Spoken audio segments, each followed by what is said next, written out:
할렐루야. 오늘 저희들 민수기 30장 1절 16절 말씀으로 민수기 강의 32번째 시간 오늘 말씀을 나누도록 하겠습니다. 오늘 민수기 30장 말씀 서원에 관한 내용의 말씀이 나옵니다. 우리가 이 맥락을 충분히 이해하셔야 되는데 우리가 앞서 봤지요. 이제 너희들이 가나안 땅에 들어가 살 것이다라는 것이 전제예요. 그 전제 속에서 하나님께서는 그 시간, 하나님께 대한 예배의 중심이 되어지는 삶이 되어져야 된다. 그래야 그 하나님께서 주신 그 땅에서 축복받는 하나님의 백성이 된다라는 것을 28장과 29장에 말씀하셨습니다. 오늘 이제 그것의 연장선에 있는 겁니다. 오늘은 서원에 관한 것이지요. 우리가 서원에 관한 것에 있어서 저는 이 말씀을 이렇게 보면서 이거 서원을 하라는 겁니까? 하지 말라는 겁니까? 일단 그걸 물어봐야 되겠네. 여러분들 어떻게 읽으셨어요? 서원을 하라는 겁니까? 하지 말라는 겁니까? 하라는 겁니다. 하지 말라고 그랬으면 아예 처음부터 못하게 금지하셨을 거예요. 근데 하나님께서는 가나안 땅에 들어가서 이스라엘 백성들이 더 많은 서원이 이루어지기를 바라셨고 그것을 기대하시는 거예요. 서원이 뭡니까? 하나님과의 관계잖아요. 내가 하나님께 약속을 드리고 하나님께서 그것을 이루어지게 만들어주시고 그것에 대해서 하나님께 감사를 올려드리고 우리가 이 가나안 땅이 어떤 땅입니까? 하나님께서 약속하신 것이 이루어진 거잖아요. 우리가 하나님께서 약속하신 것이기 때문에 서약이라고 표현하지 않지만 하나님께서는 이스라엘 백성들에게 약속하신 거거든요. 하나님은 약속하신 것을 지키셨다는 거예요. 하나님께 이런 표현이 올지 모르지만 하나님이 스스로 서원하신 것을 하나님은 어떻게 하든 그것을 반드시 그것을 이행하셨다라는 겁니다. 그것이 가나안 땅이에요. 그러니까 가나안 땅에 들어가는 이스라엘 백성들에게 마음이 있어야 되는 거예요. 어떤 마음이? 이건 하나님의 약속이 성취되어진 땅이다. 하나님께서 우리에게 약속하신 것을 이루신 땅이다. 우리는 그 땅에 선물로 받고 은혜로 들어온 사람들이다라는 인식을 가지고 살아야 된다라는 거예요. 굉장히 중요하죠.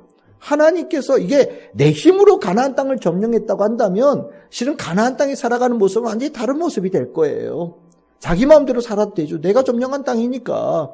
근데 이게 하나님께서 서원하시고 하나님께서 약속하시고 그것을 이루신 땅이다. 그러면 이 땅에서는요.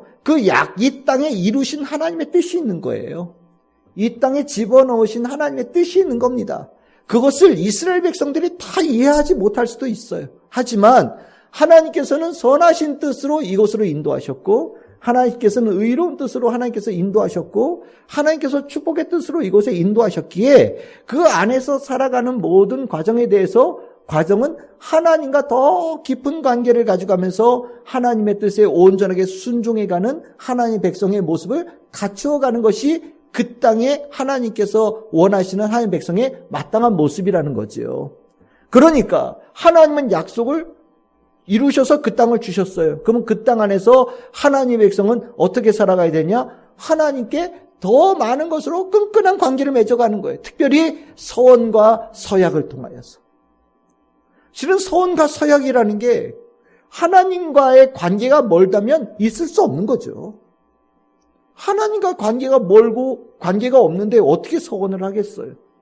근데 다른 말로 표현하면 하나님과의 관계가 깊어지면 깊어질수록 우리는 더 많은 것으로 서원하고 하나님께 더 많은 것으로 다짐하고 하나님께 더 많은 것으로 내 살아가는 삶의 모습을 하나님께서 원하신 모습으로 만들어가는데 마음을 먹는단 말이죠. 그렇지 않을까요? 여러분들 우리 말씀을 듣고 오늘 예를 들어서 기도에 관한 말씀이었다고 칩시다. 그럼 오늘 우리가 기도에 관한 말씀을 들었어요. 그럼 여러분들의 마음에 어떤 마음이 들겠어요? 하나님, 제가 앞으로 최선을 다해서 시간을 내서 기도하겠습니다. 이게 서약이에요. 이게 서원이에요. 오늘 하나님께서 나에게 오늘 말씀을 주실 때 믿음을 가지고 하나님의 선하신 뜻을 가지고 신뢰하면서 나아가라고 말씀을 주셨어요. 그럼 우리가 그 말씀을 듣고 난 다음에 하나님의 은혜 가운데 살아가는 사람은 어떤 마음을 갖겠어요? 하나님, 제가 어제까지는 믿음이 부족해서 제 마음대로 살았는데 오늘서부터 이 말씀을 주셨으니 제가 다시 한번 마음을 고쳐먹고 하나님의 말씀대로 하나님의 뜻대로 살아가겠습니다. 이게 서약이죠. 이게 서원인 거예요. 하나님은 이 가나안 땅 안에서 이스라엘 백성들이 더 많은 서원과 더 많은 서약으로 하나님과 끈끈하게 관계를 맺어가고 깊이 있는 관계를 가져가기를 원하신다라는 겁니다.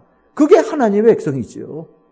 먹는 것에서도 하나님과의 관계, 하나님을 생각하고, 입는 것에서도 하나님을 생각하고, 우리가 돈을 쓰고 돈을 버는 것에서도 다 하나님을 생각하고, 내가 뭔가 즐기는 가운데서도 뭔가 재미있는 것을 하는데도 이게 하나님과의 관계성 속에서 생각을 하는 것, 마땅한 거잖아요. 그것이 가나안 땅이란 말이에요. 왜? 약속의 땅이니까. 하나님의 뜻이 있는 땅이니까. 그러니까 하나님은 기본적으로 가나안 땅에서 많은 서원, 많은 서약이 하나님 앞에 이 길은 있는 이스라엘 백성이 되어지기를 원하는 뜻에서 30장의 말씀을 주시는 거라는 거죠.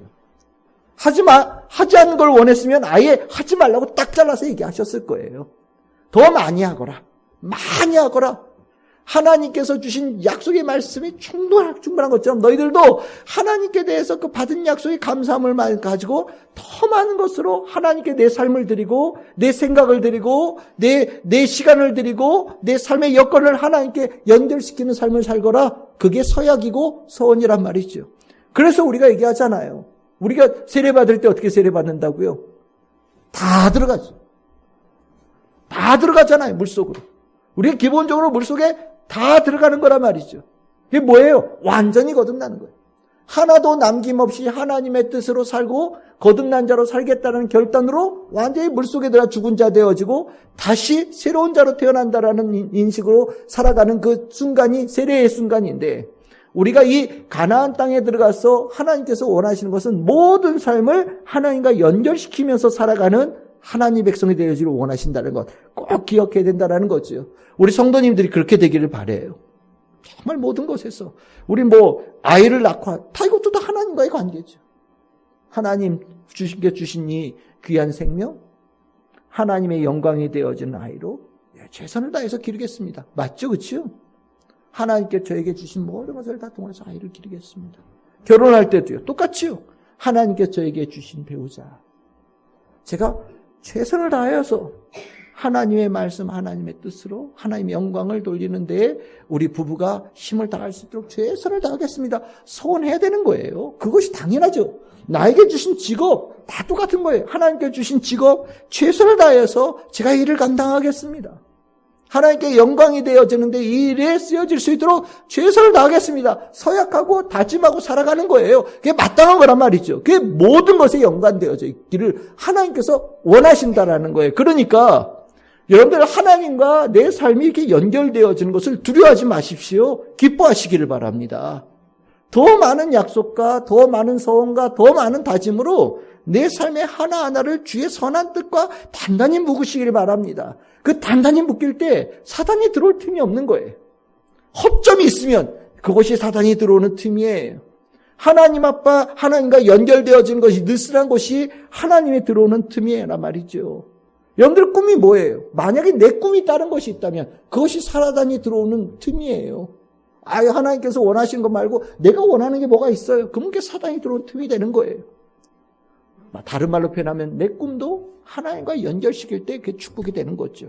그러니까 더 많은 서원, 더 튼튼한 서원인, 더 풍성한 서원이 있는 우리 성도가 되기를 바라요. 이게 첫 번째 메시지예요. 여기에 나와 있지 않지만. 그럼 두 번째 메시지는 뭐냐? 서원한 것에 대해서는 어떻게 되느냐? 여러분들 2절에 나오죠.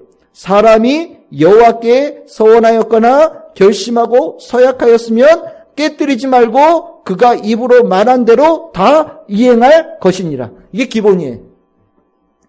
서원과 서약에 대해서 기본적으로 가져야 될 마음이 뭐냐? 다 행한다, 다 이룬다, 다 이행한다 라는 것이 기본적으로 가져야 될 기본 자세라는 거예요. 한번 해보고 그때는 그렇게 얘기했는데 나오고 나면 다른 얘기하고 우리 그런 경우 허다하잖아요. 지킬 마음도 없으면서 말하는 경우들도 있고요. 실은 때에 따라서는 바꿀 생각으로 하는 경우들도 있단 말이죠. 근데 하나님은요, 나는 그런 존재가 아니라고 말씀하셔요. 하나님은 말씀하신 것을 행하시고 이루시는 분이시란 말이죠. 그러니까 하나님의 백성에 대해서도 하나님께서 원하시는 게 뭐냐? 말했으면 지키라는 거예요. 그 말하게끔 만든 것도 하나님의 뜻 안에서 이루어진 마음이란 말이죠.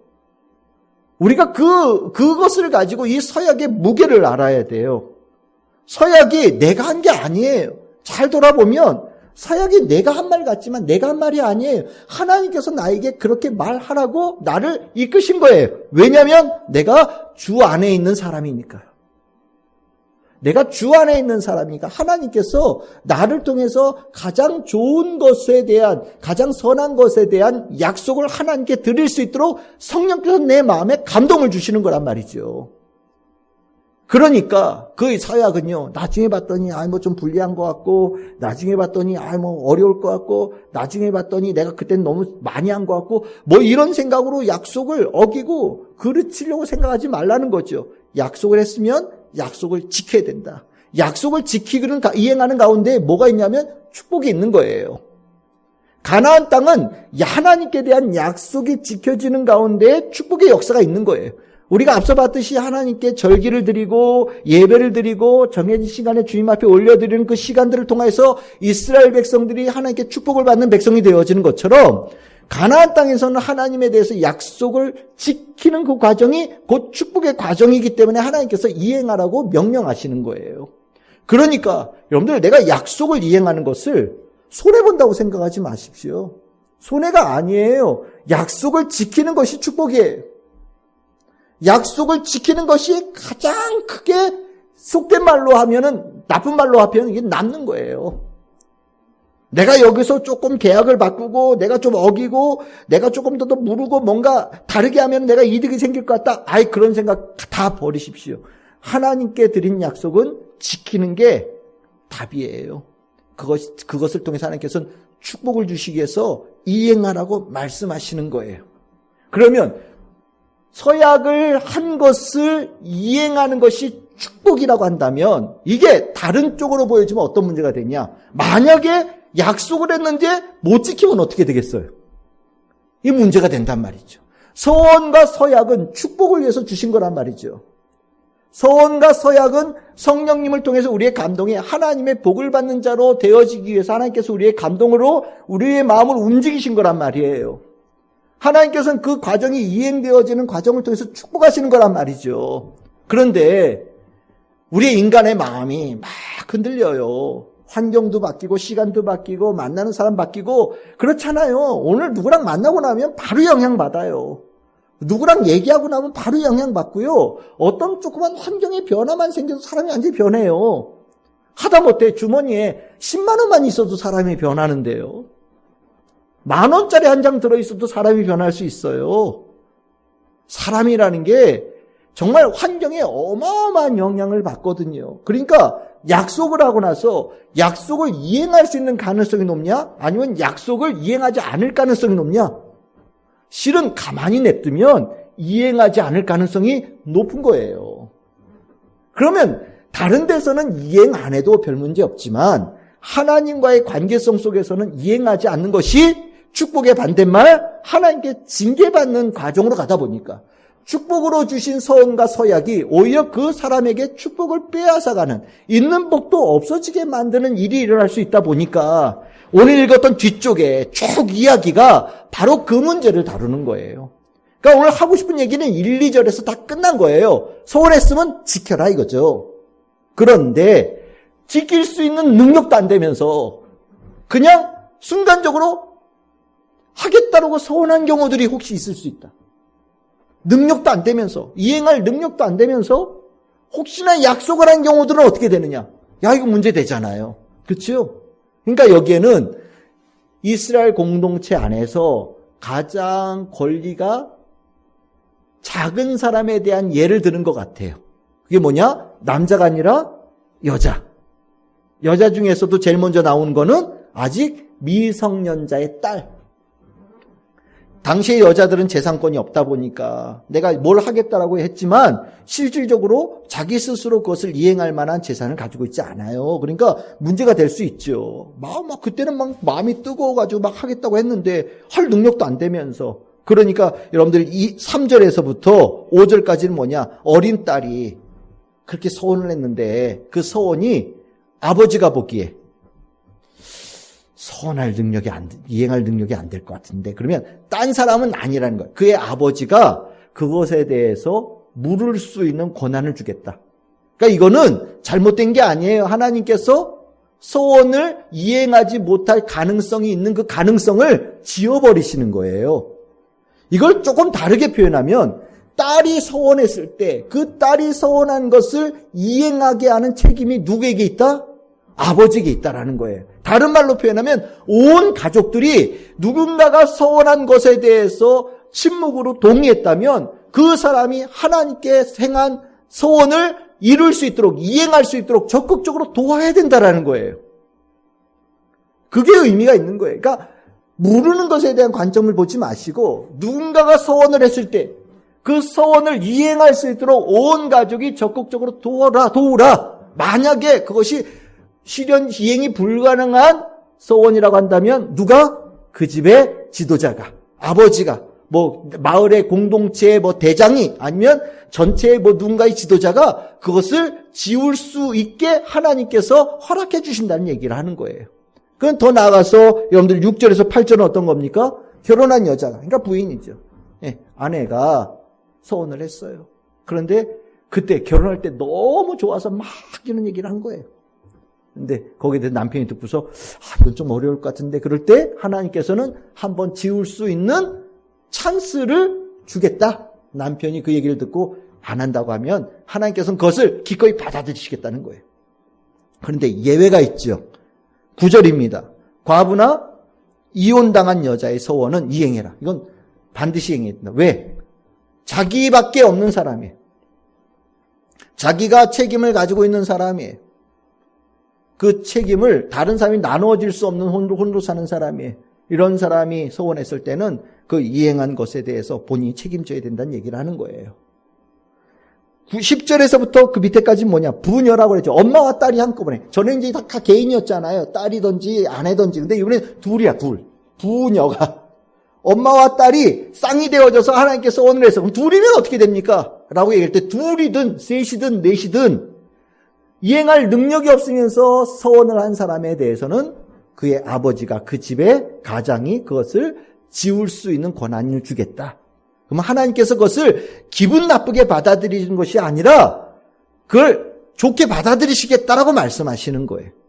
그러니까 이 말은 다르게 표현하면 적극적으로 소원을 했을 때 이행할 수 있는 데에 온 가족이 관심을 두어야 된다는 것을 얘기하는 겁니다. 이것을 하지 말라는 쪽이 아니라 하라는 쪽으로 이해를 하시면 훨씬 더 나아요. 근데 혹간에 안 될 가능성이 있다라고 볼 때는 그것을 공동의 책임을 가지고 있는 가장이 하나님 이번 거는 그냥 지워주세요라고 얘기할 때 하나님께서 그렇게 받아주시겠다라고 말씀하신다라는 거죠. 이 말이 왜 중요하냐면 여러분들 우리 부부간의 관계 있잖아요. 아내가 서원했어요. 남편이 서원을 하고 서약을 했어요. 그럴 때 우리가 기본적으로 마음을 하되 당신 서원했으니까 당신이 알아서 해. 네가 했으니까 네가 알아서 해. 이게 아니라는 거예요. 누군가 하나님 앞에 기쁜 마음으로 감사한 마음으로 그렇게 서원했을 때는 온 가족이 함께 한 마음으로 이행할 수 있도록 도와주라는 것이 전제인 거예요. 예를 들어서 올해는 내가 예배를 한 번도 안 빠지겠다고 내가 서원을 했어. 예를 들어서요. 그럼 우리가 보통 누군가 서원했을 때 당신 서원했으니까 당신이 하시오. 근데 예를 들어서 다리를 다쳤다고 칩시다. 그럼 못 가잖아요. 그렇죠? 어떻게 해야 되겠어요? 온 가족이 들쳐업고 가든 서약을 이행할 수 있도록 온 가족이 만약 혹시 그런 일이 있는 게 이행할 수 있도록 최선을 다해서 도우라는 거예요. 남 몰라라 하지 말고 가나안 땅에서 서로 이런 모습이 하나님의 뜻 안에서 아름답게 온 가족이 조화를 이루는 모습을 하나님께서 원하신다라는 거예요. 굉장히 아름다운 모습이죠. 우리가 굉장히 개인적으로 분리가 되어 있어요. 그래서 믿음의 형제 간에 서로 권면도 쉽지가 않아요. 우리 사역자들 사이에도 권면이라는 게 굉장히 힘듭니다. 정말 많은 경우에는 겉으로는 굉장히 친하고 가깝게 느껴지지만 실질적으로 책임지기 싫어하는 마음들이 좀 있어요. 그러다 보니까 그냥 당신이 결정했으니까 당신이 그렇게 하십시오. 나는 몰라. 그리고 뒤로 이렇게 맞으는 경우들이 있거든요.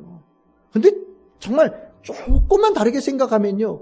저 사람의 문제가 내 문제예요. 옆에 있는 형제의 문제가 내 문제예요.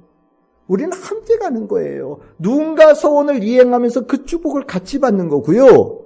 누군가 서원을 이행하지 못할 때 그 징계도 함께 나누는 거예요. 분리되어져 있는 자가 아니라 함께 간다라는 거죠. 이것을 하나님께서 가나안 땅에 살아갈 이스라엘 백성들에게 명심하라고 가르치시는 겁니다. 저는 이 말씀이 이렇게 귀하게 정말 우리의 심령에 울려야 돼요. 정말 서로 하나님 안에서 하나님의 뜻대로 살아가기 위해서 최선을 다해서 돕고 격려하는데 아낌이 없는 공동체가 되어져야 돼요. 그래야 하나님의 은혜가 우리 가운데 강물처럼 흐르는 겁니다. 남이 아니거든요. 모르는 사람이 아니거든요. 그 사람이 그러든지 말든지 그런 게 아니거든요. 그러니까 우리가 이 서원이라는 단어에 대해서 다시 한번 잘 생각해 봤으면 좋겠어요. 여러분들 하나님께 서원한 게 뭐가 있으십니까? 제가 친척들을 만날 때마다 하는 소리예요. 야, 너는 어떻게 목사가 그래도 됐네. 그런 얘기 늘 들어요. 참 이 얘기는 내가 50이 넘었는데도 늘 듣는 소리예요. 너는 어떻게 그래도 엄마 아빠가 서원을 했는데 너는 어떻게 그 길을 어떻게 갔냐? 네. 맨날 듣는 소리예요. 아유, 그러면서 뒤에 쉽지 않았겠지. 아니요, 그렇지 않아요. 쉽지 않은 거 없었어요. 오히려 다른 길 가는 게 머릿속에 아예 없었어요. 저는 그래서 젊은 시절을 장래의 꿈에 대한 고민 없이 지나온 사람이에요. 한편으로는 너무 행복하죠. 뭐 해야 될지 고민할 게 없잖아요. 정해져 있는 걸, 그 길 가면 되는 걸. 예. 어머니, 아버지가 소원하신 것을 나는 감사로 알고 이행하면 되는 거예요. 그 다음은 하나님께서 가장 좋으신 것으로 하나님의 영광을 받으실 길로 하나님께서 이끌어 가시겠죠. 소원을 지킨다는 거 굉장히 중요한 거예요. 하나님께 드린 말, 기도, 내가 지킨다는 거 굉장히 중요한 거예요. 이것은 우리가 가지고 있는 수많은 생각들보다 훨씬 더 중요합니다. 우리가 이런 거죠. 아무리 계산해봐도 하나님의 뜻이 이루어지는 거예요. 그래서 저는 누군가 무슨 얘기를 할 때 이것이 혹시 저 사람에게 있는 하나님의 뜻이 아닐까라는 조심스러움이 있어요. 내가 모르는 부분이 있을 수 있잖아요. 이거 굉장히 조심스러워요. 하나님의 뜻이 이루어지는 거거든요. 나중에 시간이 지나가 보면 알겠죠. 다만 우리가 기도하면서 돌아보게 돼요.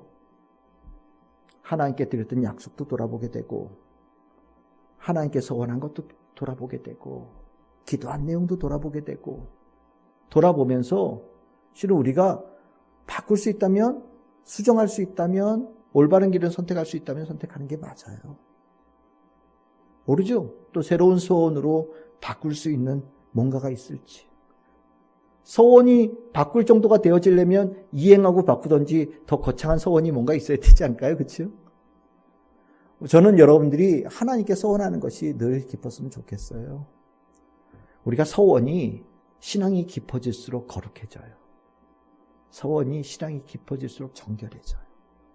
되게 이뻐요. 멋진 소원들이 나옵니다. 그 소원이 하나님 들으시기에도 너무 좋으시겠다라는 소원들이 쏟아져 나와요. 그 모습들이 신앙의 성장이 잘 이루어져가는 그런 과정입니다. 오늘 우리 이 자리는 하나님께서 불러 모으셔서 있는 자리예요. 하나님의 약속이 이루어진 자리입니다. 오늘 이 자리는 하나님의 은혜로 우리가 이 자리에 선물로 받은 자리로 있어요. 우리는 이 자리에서 주님께 받은 은혜대로 하나님께 감사로 내 삶을 다 드리는 우리의 신앙의 고백들로 채워져 가는 자리입니다. 하나님의 약속, 하나님에 대한 소원이 깊어지고 아름답고 다 이행하고 또 하나님의 축복을 풍성하게 받으며 서로 그렇게 하나님에 대한 약속을 이루어져 갈 수 있도록 격려하고 돕고 힘을 보태주는 우리 복된 우리 참 즐거운 게 공동체 될 수 있기를 주님의 이름으로 축복합니다.